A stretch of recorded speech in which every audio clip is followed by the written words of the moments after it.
Bryn Whitney, Branch Manager and Vice President at Bangor Savings Bank.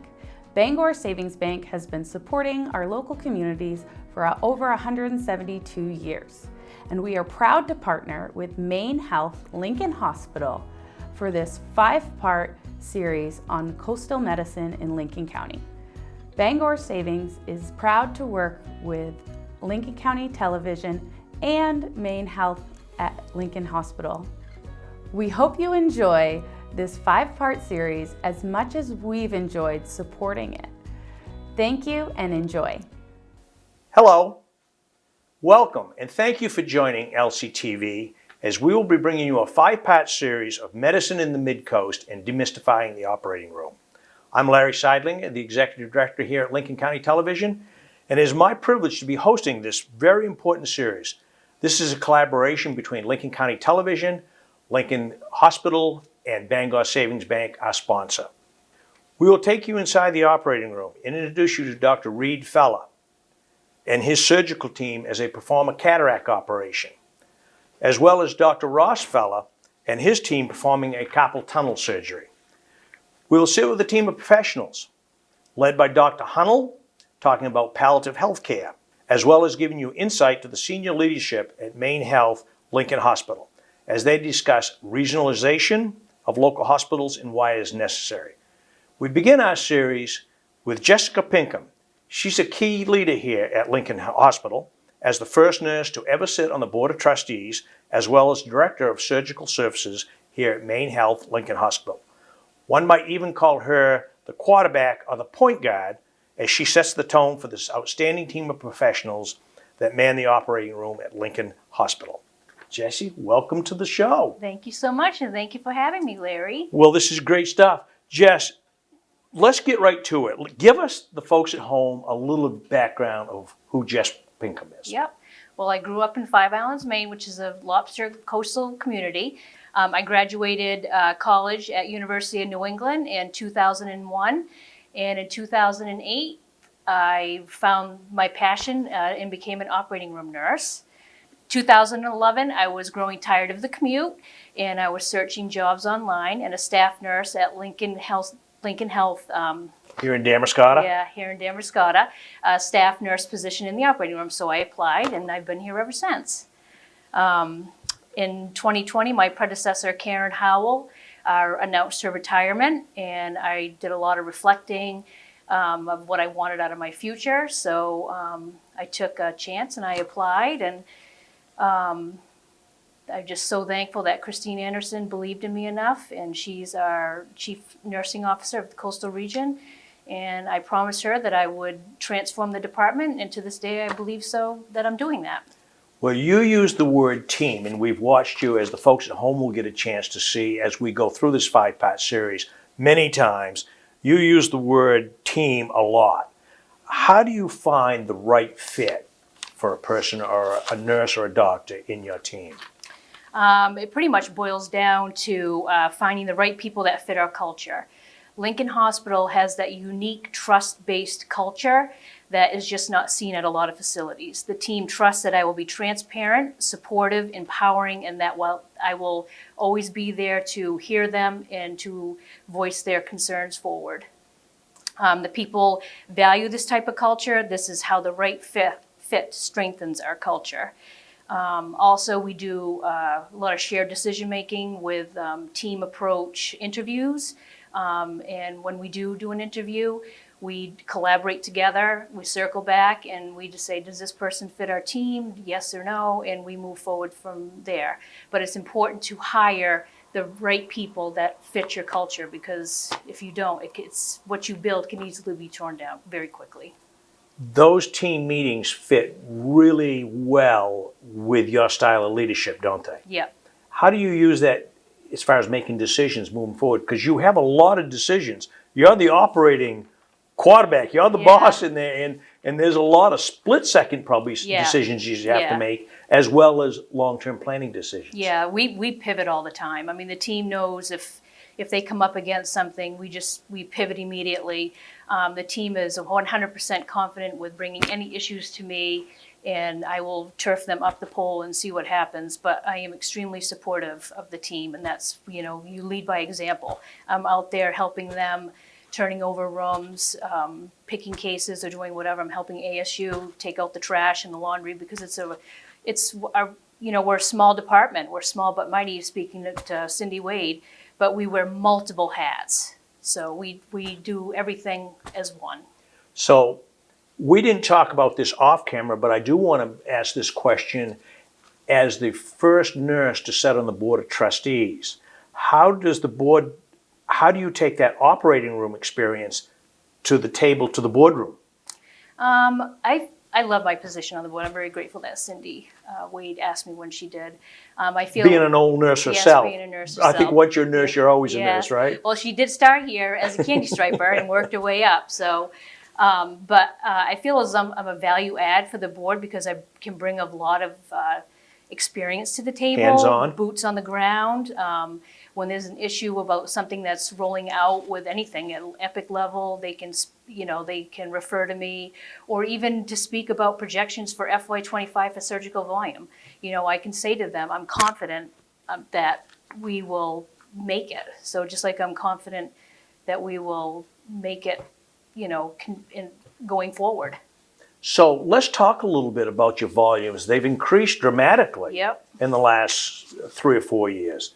Give us a little insight to the folks at home to what those numbers were 3 or 4 years ago compared to today. Yeah. And looking forward into 2025. Yes, I actually have some data I'd like to share. For surgical services, I started my position here in 2020 in August. Our volume for fiscal year ending 20 was in October, we completed 1,964 surgical cases. Actual volume moving forward, actual volume in 2023, we completed 2,951. Our projected volume for FY24 is 3,568, which I feel as though we're going to surpass because of our current trending, as we will. But however, we just did our FY25 budget, and through projections and working with the finance team, we landed on a number of 4,200 cases for FY25. So from 2020, when I first started, to projection for budgeted volume in 25, that's 114% increase in growth. So that's a lot of operations. And I'd be the first to admit, I never thought of the hospital having multiple operating rooms. And I say these are your operating rooms because I know Jess claims them as her operating rooms, but there's actually 3 operating rooms in a whole procedure room. Yep. We're a 3 operating room business. In last October, of course, we're expanding, so we're thinking, where can we create space? So we shuffled some things around and we opened up a procedure room. We love the procedure room. It's just a bit too small for what we need that space to be. So we have approved in FY25 to increase that procedure room. And it's also going to put in a ceiling light, so which is going to give us the opportunity to pull things out of the OR, put them in the procedure room, so we can open up more OR time for other surgeons. And we're also, collaborating with, as a coastal region, for Clear the Colon, so we can, offer them more OR blocks. It seems very unique that a small hospital like Lincoln Hospital is, formerly the Miles Memorial or Lincoln Health, that you could do that many operations. You have 3 fully staffed operating rooms plus a procedure room, so you can be doing an eye surgery, a carpal tunnel surgery, and a back or a hip replacement all at the same time. Yep. That's pretty fascinating. Yeah. How do you manage to bring these really highly trained surgeons and staff people to this little hospital here in the Damascotta region that serves multiple towns and areas? I just kind of do like a needs assessment of what the community would need. And of course, my mind is always like this. And the team is that way too. If you know Jessica Pinkham, it never shuts off. Yeah. So, we did, like I said, a needs assessment. And I said, what could we really use here in the community? So, we talked about it. We hemmed and hawed. We collaborated as a team. And we landed on a hand surgeon. So I began seeking out through the reps that we utilize for our orthopedic In the cases. business, I'm Yep, sure, in the yep. business.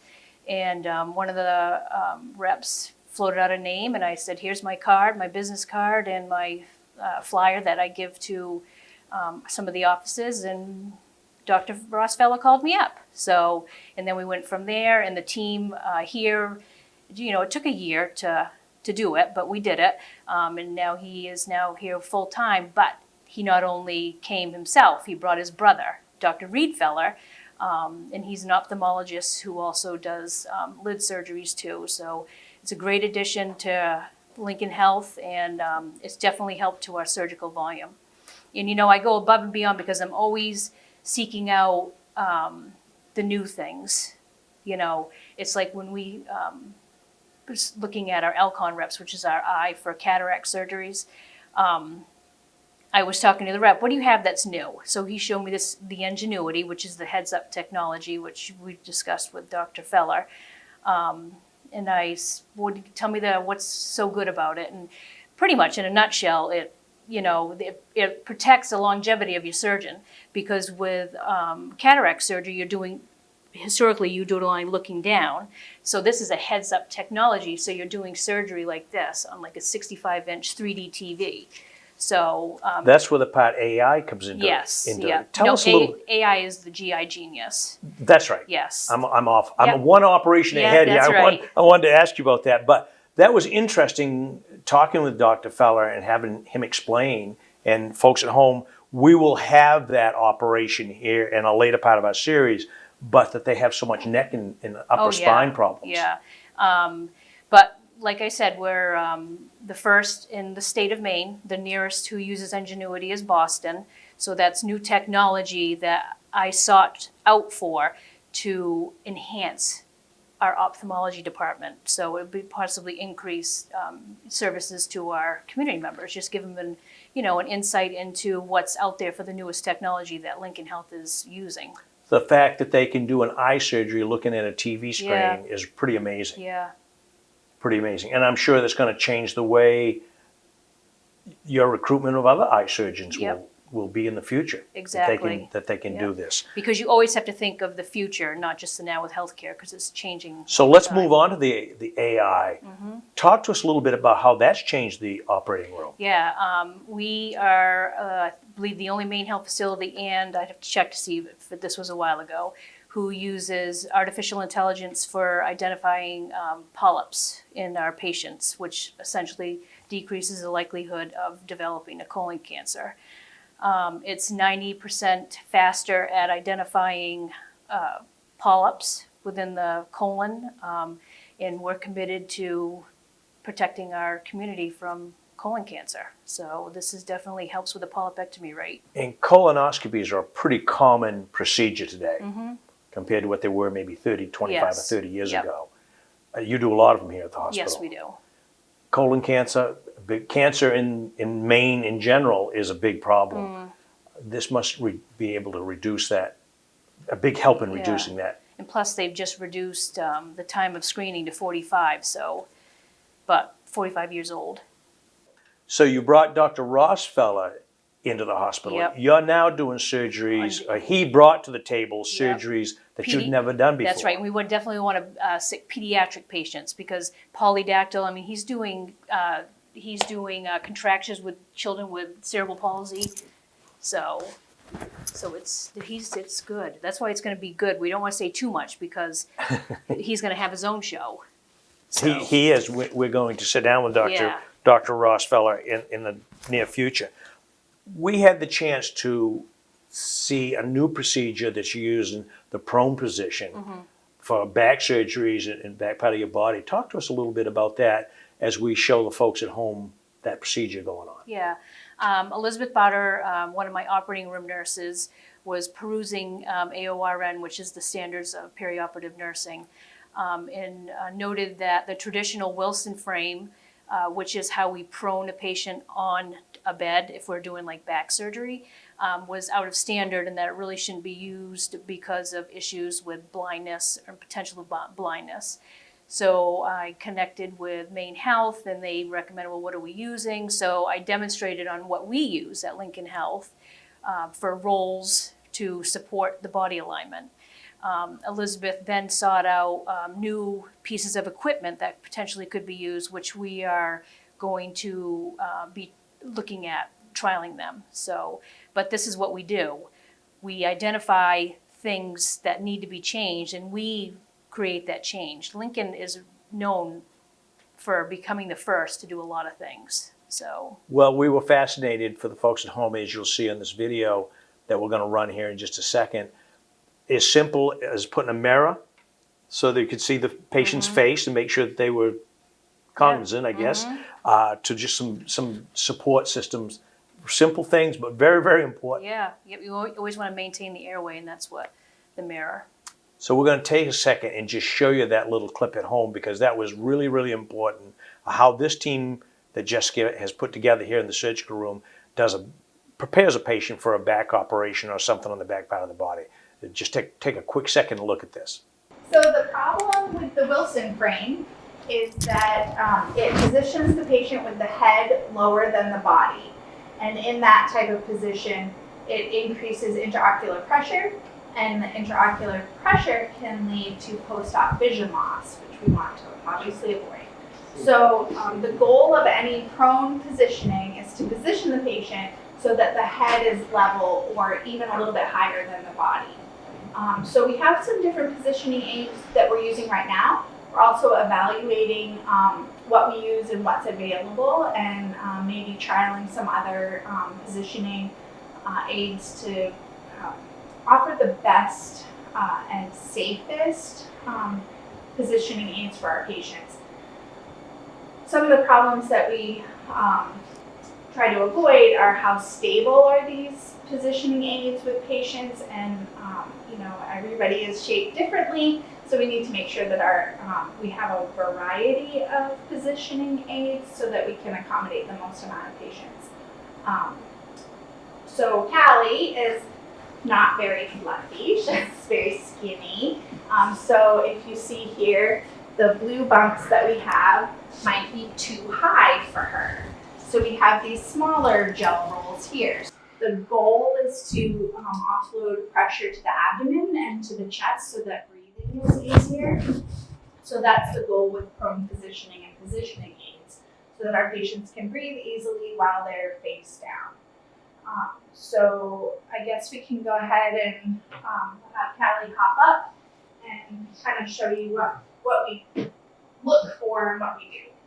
So we've got the two gel rolls here. The gel rolls are supposed to go from clavicle to the iliac crest. And you can see that we're a little bit limited with the size of what we have right now, and that's why we're evaluating other aids that might be better and more adaptable for patients. So, yep, Callie's gonna jump up. So our patients come in, they don't jump up. Our patients come in on a stretcher, and then we use a team, several people on one side of the bed, several people on one side of the stretcher. The patient's usually asleep, and then we position them over. So Callie's gonna be positioned like this, and then we have this lovely face rest. And this allows Callie to, you can see that her positioning, her head is a little bit higher than her body, so we're doing great with her intraocular pressure, we're protecting that. Also, the mirror allows anesthesia to be able to see her face, make sure that her eyes are not under pressure, that her face looks okay, positioning looks great there. So then you can see our axe rolls. So you can see that we're positioned about at her clavicle, that's about where we want it, and we're coming down here. And then what you can't see is that her stomach is offloaded. It's not lying on the bed, it's lifted up off the bed. You feel pretty comfortable, Callie? She feels so comfortable. Also, we're assessing that her breasts are not being squashed by that they're resting in between, and that she's comfortable. So then some other positioning aids that we use, we're gonna put a mat, and we're gonna put this under her knees so that her knees are protected. And then we have this nice pillow, and this is to support her legs, support her ankles and her feet. And so this is a nice squishy pillow these can adjust. We can adjust them anywhere we want. This is protecting her ulnar nerve. Then we want to make sure that we're not squashing her nerve and protecting that, not causing damage. We have one for each side. So this is our prone position as we do it right now. We're protecting her intraocular pressure, her face. We're able to see her. We're able to monitor her there. We're protecting her nerves. We're protecting her abdomen. She's breathing perfectly. We've got any other pressure points are protected so that she doesn't get any pressure ulcers or injuries while she's in here with us. This is prone positioning here at MaineHealth Miles campus today. That's right. So, Jessica, I'd like to go back a little bit and talk about the pandemic, something that none of us knew anything about, and I'm sure some of the medical community didn't know a lot about what was going on. Certainly knew the disease probably, but how to handle it in the pandemic, shut everything down. You here at then Lincoln Health, now Lincoln Hospital, really had to navigate some pretty slippery slopes. And talk to the folks at home a little bit about how your team came together, how you came up with the decisions, and how you managed that. Yep. It starts with leadership. I mean, we got the go-ahead just to be creative, while other MaineHealth facilities, not just MaineHealth, all other facilities were not doing a lot of elective joints. We found an avenue around that. We just started our joints later in the afternoon in preparation for a discharge, so the patient would have a bed. We really never stopped outpatient surgeries. We were consistently, if you look back in the early years with COVID, we were consistently green. Like when 21 hit, we were still in COVID. We were the only green hospital in MaineHealth that with consistent numbers. But we just have to be creative in the team. You just have to, this is what we have to do. And if we have to stay late, then we have to stay late. But they were just all in because we care so much about our community. We love us and we love what we do and we love taking care of people. How important was it to be partnering with MaineHealth in Portland at that time? I think it was really important. Christine, Cindy, and Tim and all of exec, they would come down and give us updates on what was going around at a system level, and with the changes that were coming down. So we're constantly changing masking. Are we masking? Are we not masking? So I think it was important as a MaineHealth facility to disseminate all those important information to all the other local health systems. At that time, Lincoln Health was one of the few hospitals that stayed green. As we at Lincoln County TV did so many COVID updates, and we kept waiting for the other shoe to fall, and it never really fell, did it? No, it never fell. It just like it came, it saw, and it went. And we were just doing us. They saw the opposition. Yeah. It saw the opposition. Your infusion center, I'd like to talk about that as one who uses that infusion center once every 6 weeks. Give us a little insight to the ladies in that infusion center because they're fabulous. Yeah. So Melissa Brown is actually the manager of infusion. And of course, her numbers are crazy as well. And they were just awarded a $4.5 million federal grant. So they're going to be actually moving to the third floor, which is amazing because I get their space. So of course this is a novel, not a short book. So, but the goal is for when Melissa moves up to the third floor, I obtain her space, which we're going to convert to a 2-room endoscopy suite with 4 day surgery bays. And by just doing that one thing alone will increase OR blocks substantially, because currently we're doing our OR blocks, our endoscopies either in the procedure room or an OR. So we take that away, which means you open up more OR time for surgeons, increases, we can add to our service line. That's when we go and do an analysis of what does the community want here.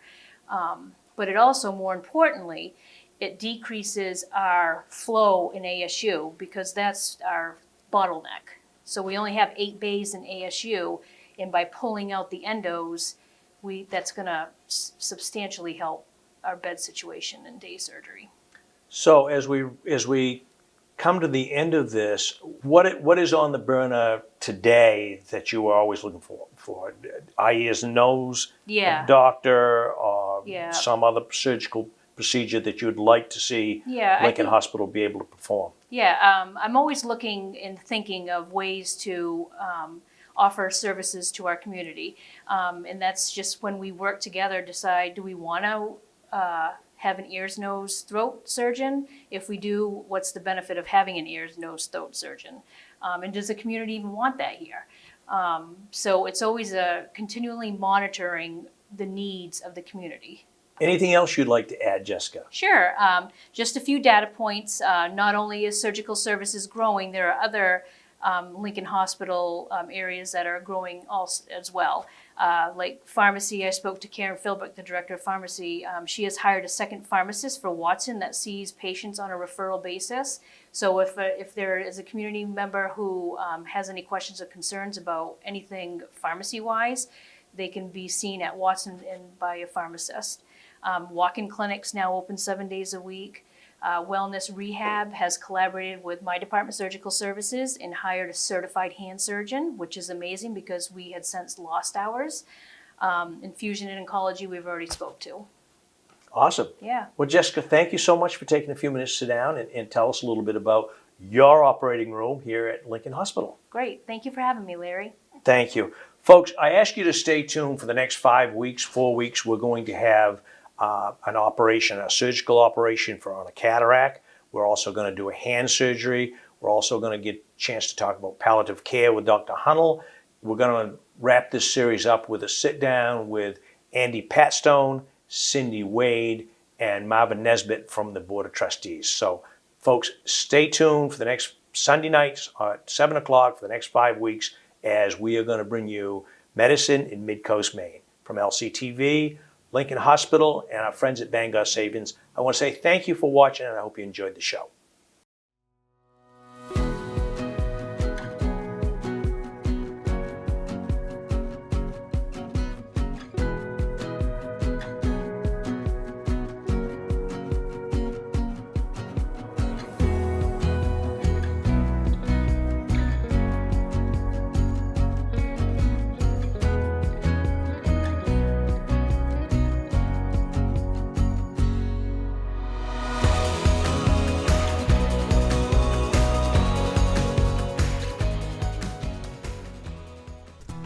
Hager Enterprises, a paving and excavation contractor specializing in all sorts of site work, utility installations, and road construction since 1987.